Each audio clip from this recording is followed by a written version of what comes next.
So hey guys, welcome back to my another new vlog. संगवारी हो, आज के व्लॉग में आप सबके स्वागत है। तो अभी मैं हाँ ईटा भट्ठा में हो, अपन देख सकते हो ये दे। और ये हमारे छोटे से खेत हरे, ये हरे संगवारी हो। पहला फड़ ये तरफ हवा डबरा माटी मत आथन वो तभी भींगे नहीं है, कल भींगाबो, आज रेस्ट हवा। और ये हरे हनुमान के दूसरा फड़ ये वाला हाँ, और ये हरे हनुमान के तीसरा फड़ ये वाले हाँ। तो हाँ ये भी भर चुके हैं। और मैं राबी सावा ये दे अपन देख सकते हो, राबी सावा और ये पूरा माटी रखे हुए ठीक है। तो आज के ब्लॉग है तो होते कि इंटरेस्टिंग नहीं हुई। तो अगर आप मान ला वीडियो अच्छा लगी तो लाइक करूँ और चैनल सब्सक्राइब करूँ। आज हरे बिजल दही के बाजार, आज हरे गुरुवार।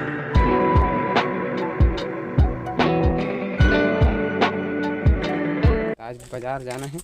और हमारे गाड़ी है रखी हुई है, ये दे हमारे भैया गाड़ी। ये वाला फड़ जो है पूरा भर चुके हैं। तो अभी यहाँ जितना भी ईटा दिखा था संगवारी हो, ये दे ये वाला ईटा, ये वाला ईटा है जो यहाँ ये में भरा है, ये वाला ईटा ये में जो भरा है, ये वाला ईटा और ये वाला ईटा है और ये वाला ईटा है साथ है तुम्हारा।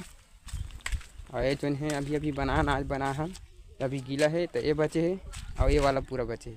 तो जितना भी ये मेरी ईटा रखा हुए है, अभी कोई ईटा भी गिनती नहीं हुए, सब अभी खड़ा होके रखा भर है। तो गिनती हुई तो यह लगभग 15,000 से ओवर है ईटा हाँ ठीक है। तो गिनती नहीं हुई, बहुत सारा ईटा निकली। तो अगर गिनती करबो एक दिन का है कैसे तो पता चल जी ठीक है। तो इतनी जाथन घूम के देखते न। तो ये वाला जो रूम है ना संगवारी हो, यहाँ रही रीवा जिला के भाई मन, वहाँ रही रीवा जिला के अंकल मन, वो कौनटा में रही उहेज के आदमी मन। और यहाँ हमार रहीथन, यहाँ एक पीछे में ठेकेदार में रही। और यहाँ भैया वो रहा इसे रीवा जिला के वहाँ घर चलते है। तो संगवारी हो, मैं उम्मीद करता हूँ कि ये वीडियो आप मन अच्छे लगी सही और बहुत अच्छा लगी सही। तो वीडियो आप मन लाइक करूँ, चैनल सब्सक्राइब करूँ। तब मिलते हैं दूसरा व्लॉग में, तब तक के लिए बाय, थैंक्स फॉर वॉचिंग।